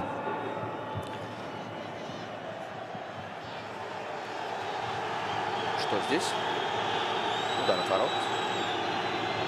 Еще один атакующий полузащитник. Ну, в общем, здесь достаточно тонкая грань между атакующим полузащитником, нападающим. Тем более в современном футболе мы с вами прекрасно понимаем, что, в общем-то, номинальные нападающие вовсе не означают, наличие номинальных нападающих вовсе не означает какого-то, не несет с собой автоматически, да, вот так скажем, доминирование там на поле, там, оказание давления и так далее. Можно играть в 12 нападающих, да, но при этом проигрывать. Ну, в 12 нельзя, в 10 можно, но при этом проигрывать. Поэтому, в общем, те замены, которые сейчас происходят, они, конечно, направлены на усиление игры в атаке, а номинально, кто вместо кого, вот сейчас вроде бы ушел Будан, да, игрок, который играет на острие, и вместо него выходит атакующий полузащитник Франко Дамьян Васкес. Вроде бы, казалось бы, нападающего сменил полузащитник. Ну, не совсем правильный подход, правда? Что такое? Вот, почему психанул вот этот сейчас человек в черной куртке? Видимо, объявили какой-то результат. Он такое ощущение, как будто выиграл миллион в лотерею.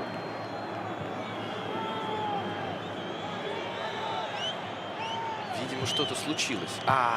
Все понятно, все понятно. Конечно. Ну, в Милане существует два футбольных клуба. Намек поняли. Бальзаретти. Бертоло. Нет, Камбьясо просто потрясающе сегодня выглядит. Он вообще хорош собой. А сегодня так особенно.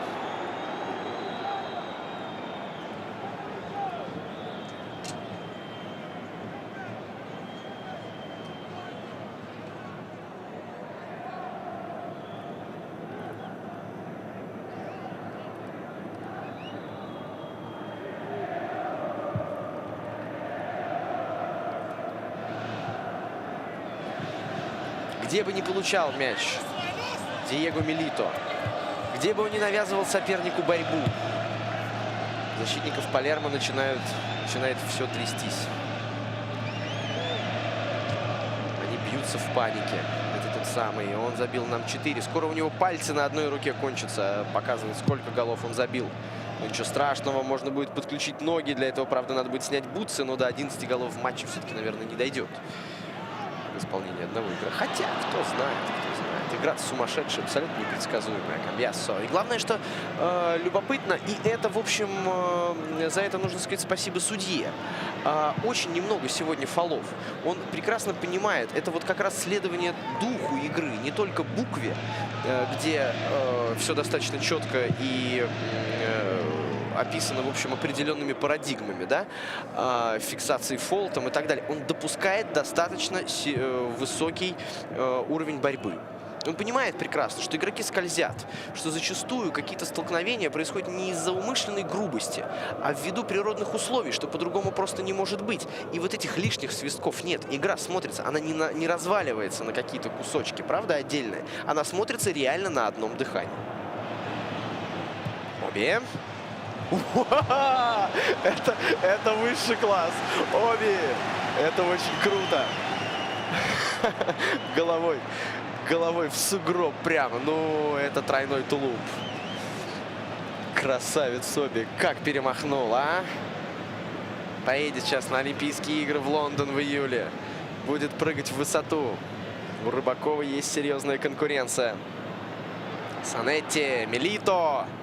Я очень хочу посмотреть повтор этого прыжка. Не знаю, как вы. Итальянские товарищи, ну покажите, ну это же очень круто. Оби красавец. Я считаю, что это кадр тура. Это очень красиво. как он так сообразил, как ему хватило, ну, то, что вот сейчас, вот, смотрите, вот он, опа, иди сюда. Ах, красавец какой, а там маты. Ах, ой, красота какая, а. А это его брат, судя по всему. Бедный Оби, вот сейчас ему стало страшно за Оби. Как ты там, маленький Жоэль? Все в порядке. Стряхнул, чуть не сказал, пыль.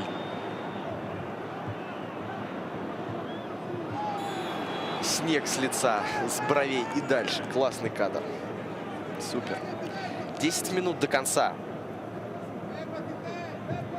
Вы знаете, честно вам признаюсь, и никогда подобных вещей в эфире не боюсь, но все мы прекрасно понимаем, что есть у нас определенное разделение комментаторов по чемпионатам. И вот когда видишь себя на каком-то, ну, скажем так, непрофильном матче, непрофильного чемпионата, это, с одной стороны, немножечко напрягает, потому что ты там не можешь быть в теме так же, сколько на своем. А с другой стороны, это всегда дарит свежесть впечатлений. И вот в этом сезоне это, по-моему, второй итальянский матч. До этого было сицилийское дерби, а теперь вот матч Интера и Палермо в совершенно нечеловеческих условиях для Милана. В каком-то невероятном снегопаде. И, вы знаете, впечатления очень яркие. Ну, игра такая, как шутила одна команда КВН.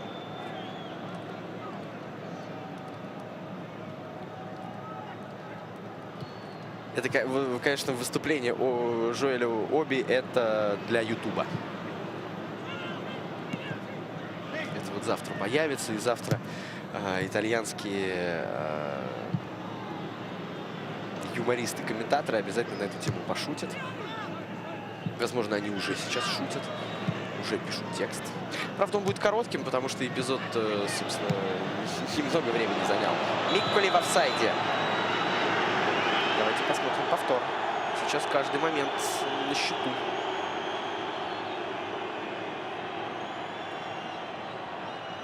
Пожалуй, да.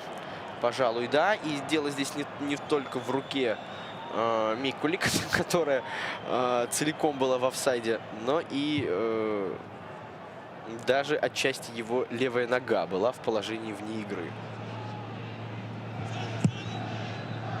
Вивьяно со всей дури на чужую половину поля. Жулио Сесар.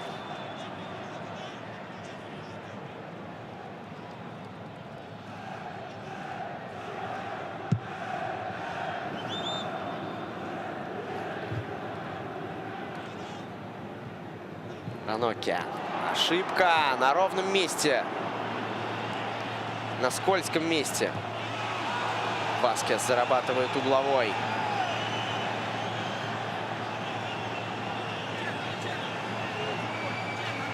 6-4 по угловым.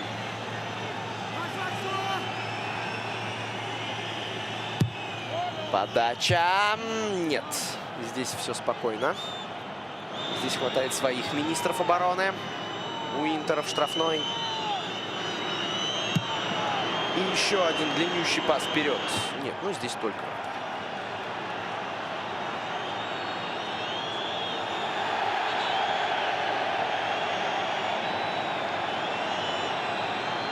Что такое? Оби. Кому желтая карточка? Жоэлю Оби за прыжок в снег лицом? Нет, тут другая история.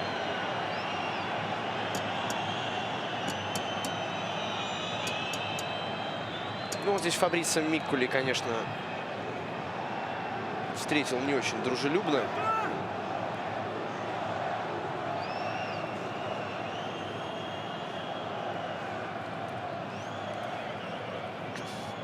Тут уже начинает беспокоиться о том, как бы не заболели итальянские футболисты после 2 часов, проведенных вот в таких условиях. Но нынче и фармакология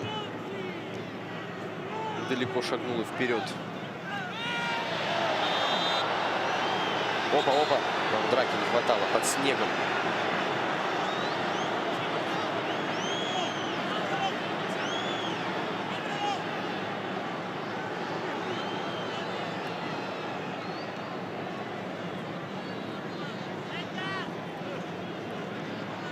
Монтувани здесь не прав.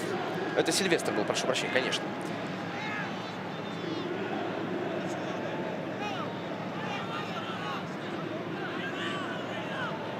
И вот Джанпаоло Пацини.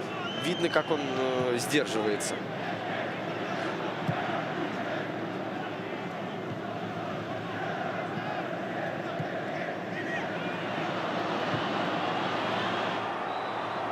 Микколи.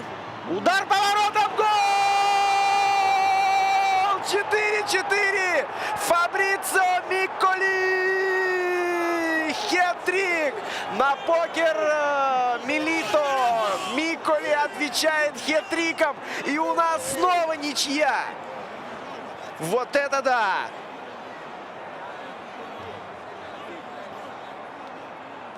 «4-4 Интер Палермо».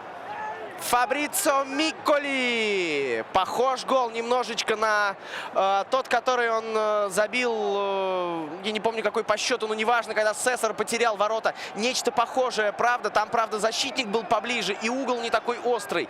И Сесар здесь находился в более, наверное, правильной позиции. Он просто не дотянулся до мяча. Но Фабрицио Микколи класснейшим ударом в дальний угол снова сравнивает счет в этой игре. 4-4. В 2 раза больше голов, чем за 10 гостевых матчей до этого забивает Палермо в гостевой игре на Джузеппе Меацци Интеру.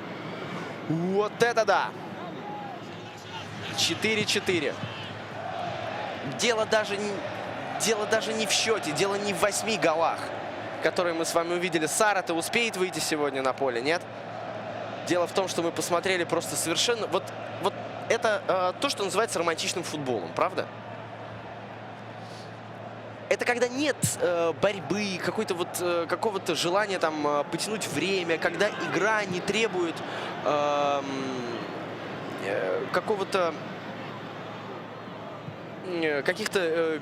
когда в игре невозможны какие-то перестроения, там, тактически, когда она не провисает просто-напросто. Здесь же совершенно не знаешь, что случится. Во многом я согласен.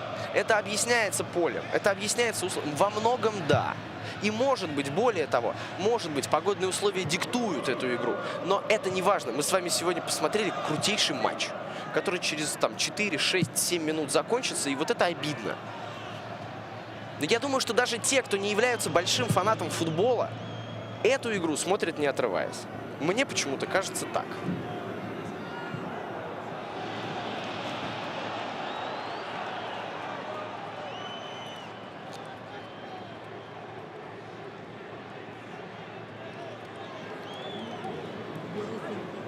Давайте, Сарате, выпускайте на поле. Или нет? Все-таки да. Диего Милито уходит с поля. Вместо него на последние минуты появляется Мауро Сарате.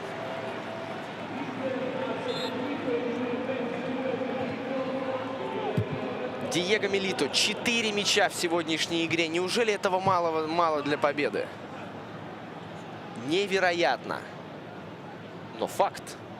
Когда-то во Франции, ну, в общем, совсем недавно, был абсолютно культовый, эпический матч для французского футбола, в общем, выдающийся, в котором забито 10 голов. Там Лион и ПСЖ сыграли в ничью 5-5.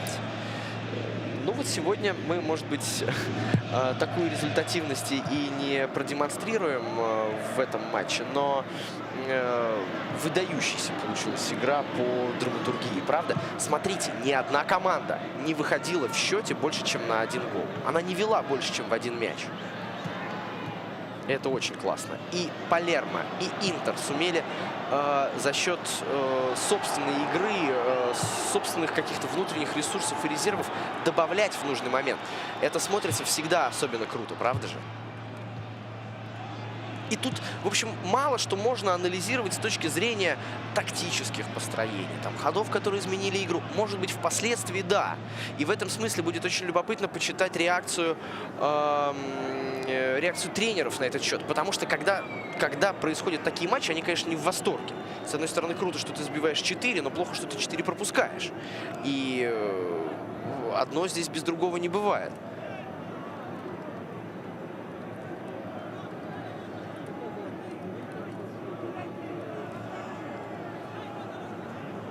в этом смысле будет их очень любопытно послушать, что они будут говорить о том, как можно было влиять на игру замены. Мне вот было бы интересно услышать от тренеров игравших сегодня команд, как вообще можно влиять на такую игру.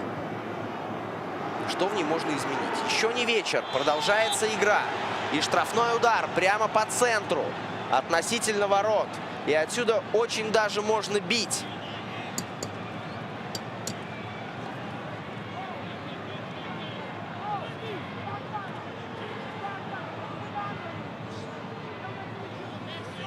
Так, Фабрицио Микколи расчищает себе пространство газона. От снега очищает маленький пятачок, чтобы разместить там мяч. Он сейчас будет выполнять удар по воротам, который может быть решающим, может быть эпическим. Может быть, это вообще событие, далеко выходящее за границы тура. А может быть и нет. Зачем об этом говорить сейчас? Нет никакого резона. Игроки Палермо пристраиваются к стенке, делая все, чтобы помешать Джулио Сесару нормально среагировать на этот удар. Фабрицио Микколи бьет выше ворот. Мяч, по-моему, облизывает перекладину.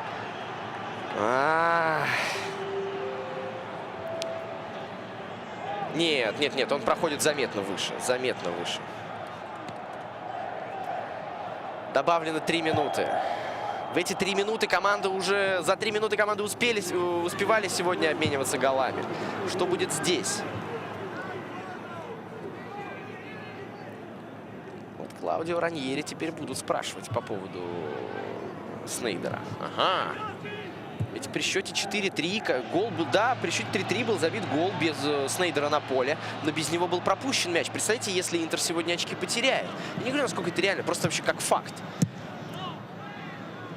После поражения от Леччо сегодняшняя ничья с Палермо при всех обстоятельствах, о которых мы говорим на протяжении 90 минут игры и, может быть, даже чуть-чуть больше. Это, безусловно, удар по Клаудио Раньери. Команда в последнее время очень неплохо шла в чемпионате. Одерживала одну победу за другой, поправила турнирное положение, уже стала присматриваться к еврокубковым местам не как к задачам на сезон, к попаданию в Лигу чемпионов, к 3-му месту, да, а уже непосредственно вот ощущая дыхание этих самых Лига чемпионских мест. Пас вперед. Нет, здесь спокойно сыграет защитник и должен выбивать наш друг Эрос. Было. Мяч достается Интеру. 4-4. Интер Палермо. Это почти как матч между Джоковичем и Надалем в финале. В финале Australian Open. Там, конечно, другое напряжение. Там 6-часовой матч, другая абсолютно специфика и так далее. Но вот здесь ровно та же самая игра очко в очко. Абсолютно непонятно, кто лучше проводит отрезок, кто хуже. Вы можете сказать, в каком моменте матча Интер был сильнее Палермо, а в каком наоборот? Это абсолютно невозможно. Вот сила, даже если учесть, что это впечатление и не больше, что это трудно измерить чем-то конкретным, это абсолютно невозможно сегодня определить, и это круто.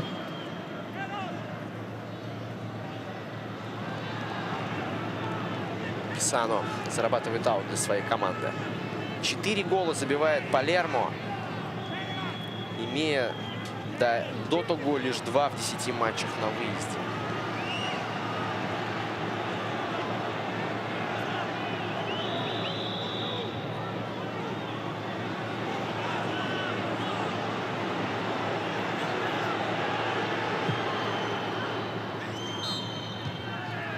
Все. Звучит свисток Гуиды.